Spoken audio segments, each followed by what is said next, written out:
In many respects, America from its earliest days was and remains the religious laboratory of the world.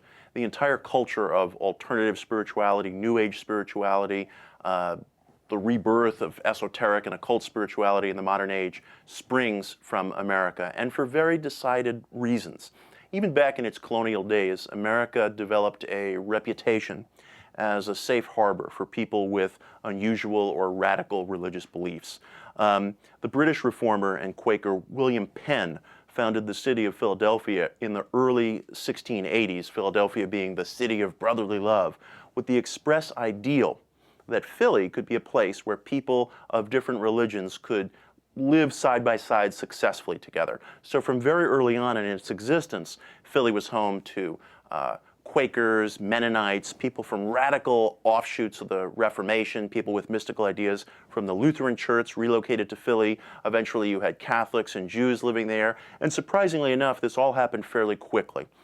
Roughly at the same time, Europe was still going through these spasms of violence and famine that grew out of a war that just devastated Central Europe that we call the 30 Years' War. The 30 Years' War was a complicated and very confounding conflict, but basically, it pitted Protestant armies against Catholic armies. To some extent, it was a reaction to some of the religious liberalism and to a degree to the occult revival that had emerged during the Renaissance.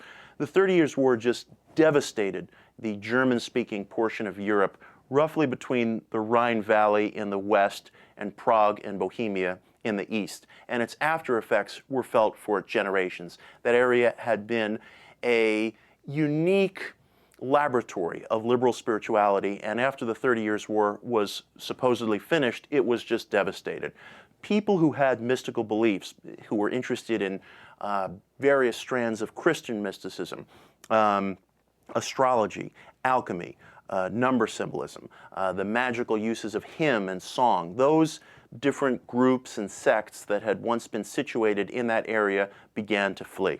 And by the 1690s, they were fleeing to Philadelphia. They were fleeing to the New World. Word trickled back across the Atlantic fairly quickly that Philadelphia was a place where you could practice a whole variety of religious ideas without harassment. So from the late 1690s on, Philly not only became a magnet for people who were fleeing this kind of religious backlash that had swept through Central Europe, but people began to arrive in America and discover you could found communes here. You could found experimental communities. The earliest was on the Wissahickon Creek in what is now called the Germantown part of Philadelphia.